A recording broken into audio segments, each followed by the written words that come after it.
Let's go to our next caller. We are taking calls at 617-830-4750.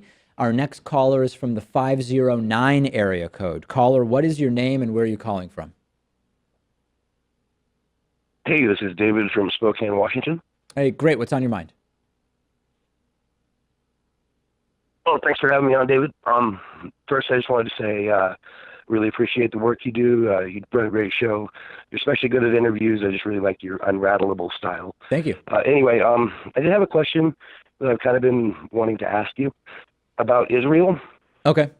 Basically, I know you're anti-BDS. Yes. And I just wondered, and maybe I missed this, but perhaps there's some other avenue to BDS that you would advocate, because I know that, like, even when they've done harmless resolutions against them, they just squeal like a stuck pig. So what should we do? What should we do about what? About the settlements, about trying to get a peace deal, that sort of thing.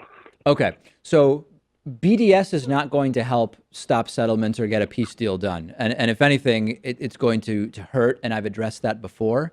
We had a caller earlier who asked sort of my views on the Israeli-Palestinian conflict, which, we can't really sum that up into one phone call, but I have addressed some aspects of that. So Right. I'm against settlements. I've made that super clear. And Yes, I realize that. the elimination of any settlements that can be eliminated is going to happen. But I think that any realistic peace deal is going to have to concede that there will have to be land swaps for settlements that cannot be undone or taken apart. I guess I'm not totally sure what you're like. I've laid out what I think is going to be the path forward there. Kind of my kind of angle, my angle on this, and maybe you could correct if I'm mistaken in some area here, but it worked in South Africa. What worked in South Africa? Boycotts, divestments, and sanctions. That's largely what worked in apartheid in South Africa, didn't it? Yeah, but so in what way is the situation the same in Israel as it is in South Africa? I'm not saying it's the same. I'm just saying if it could work in one place, is what specifically would stop that from being helpful in this situation? I'm just curious if you might have an angle on that. Well, if you're conceding that the situations aren't similar, it seems that it would be more useful if you told me what you think would affect change from BDS, because it would only make sense for me to tell you why it wouldn't work if you conceded that the situations were the same. I don't know if I would agree that the situations aren't. Oh, well, they're different. Of course, any two situations are different, but I also think that there's some similarities there as well. But what are the similarities? Maybe I don't know enough about the two situations to. Well, just I don't know. Isn't basically the settlements a form of oppression? Basically, and apartheid was a form of oppression, and they used that. Boycotts, divestments, and sanctions to deal with that. So right, but so you're saying that because you're finding maybe that's just too basic. So let me see. I just want to make sure that I understand what you're saying. You're saying that because you found oppression in South African apartheid, and you find Israeli settlements to be oppressive, that makes the situations analogous in some way. I want to make sure I understand what you're saying. Well, not just the settlements, the checkpoints, basically the way that Palestinians are treated. Maybe I'm misinformed on that, but from what I understand, it is an oppressive situation. You don't believe that it is?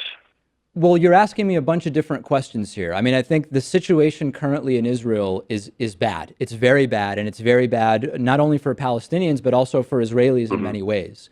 That's a separate question from whether there's an analogy between, if you're an Arab Israeli in Israel, you have the exact same rights that a Jewish Israeli has who's a citizen of Israel, right? I think the problem is you have this situation with checkpoints and the occupied territories, and people within those territories don't have the same legal status or rights as citizens. But, one of the main distinguishing factors between what's going on in the Israeli-Palestinian conflict and what happened in South Africa is that if you're an Arab Israeli, you have the exact same legal status, rights, and privileges as a Jewish Israeli, which that's not at all what the situation was like in South Africa. So fundamentally, the situations are very, very different. Do you at least conceptually understand that? Yeah, I definitely do.